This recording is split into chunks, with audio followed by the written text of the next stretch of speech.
Dans un petit village niché au cœur des collines verdoyantes du royaume de Korogo, vivait une famille spéciale. Chaque année, ils entreprenaient un voyage sacré pour célébrer Noël dans leur village natal. Mais cette année-là, tout allait changer, à cause d'un secret sombre et d'une vieille rancune. Prêt à découvrir comment Mama Adjoa, une femme ordinaire, est devenue le bouclier de sa famille face à une menace invisible, plongeons ensemble dans cette intrigue palpitante. Fusée. Le matin du départ, l'air était chargé d'excitation mais aussi de tension. Monsieur Kwam, le père de famille, était pressé et agacé par les préparatifs. « Nous n'avons pas toute la journée » cria-t-il en chargeant les bagages dans le bus. Ses enfants, Amani et Kofi, couraient joyeusement autour de lui, insouciants des nuages orageux qui s'amoncelaient. Mais Mama Adjoa, calme et silencieuse, sentait que quelque chose n'allait pas. Elle avait prié toute la nuit, demandant protection pour ce voyage. Son mari, sceptique, balaya ses inquiétudes d'un revers de main. « Ce sont juste des superstitions, dit-il avec un sourire narquois. Pendant ce temps, loin dans le village qu'il s'apprêtait à visiter, une vieille femme nommée Mama Abla trônait devant sa maison, observant la route poussiéreuse. Elle serrait dans ses mains un talisman ancien, symbole de son pouvoir occulte. Depuis des années, elle nourrissait une rancune tenace contre Kwam et sa famille.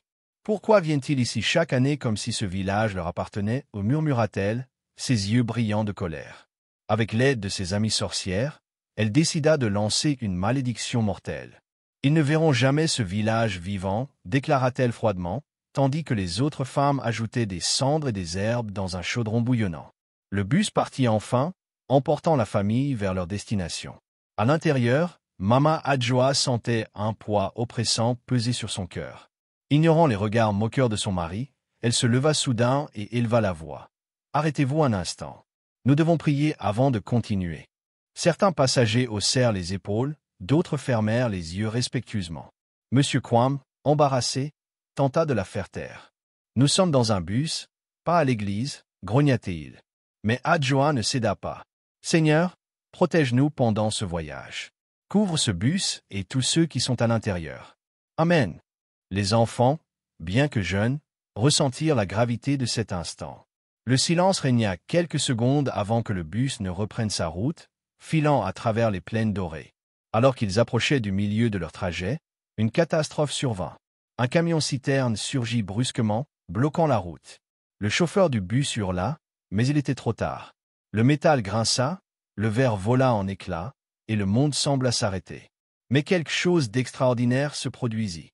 Alors que tous s'attendaient au pire, le bus s'immobilisa miraculeusement à quelques centimètres du camion. Personne n'était blessé.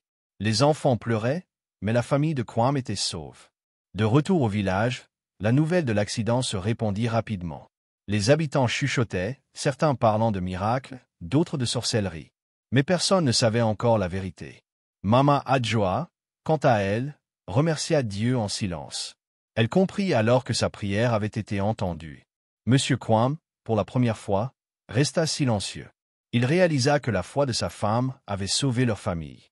Cette nuit-là, il s'agenouilla à ses côtés et pria avec elle, pour la première fois depuis des années. Des années plus tard, Kwam revint au village avec un cœur humble. Il rencontra Mama Abla, désormais âgée et repentie. Elle avoua son rôle dans la malédiction, implorant son pardon. Kwam, transformé par sa propre expérience, accepta ses excuses.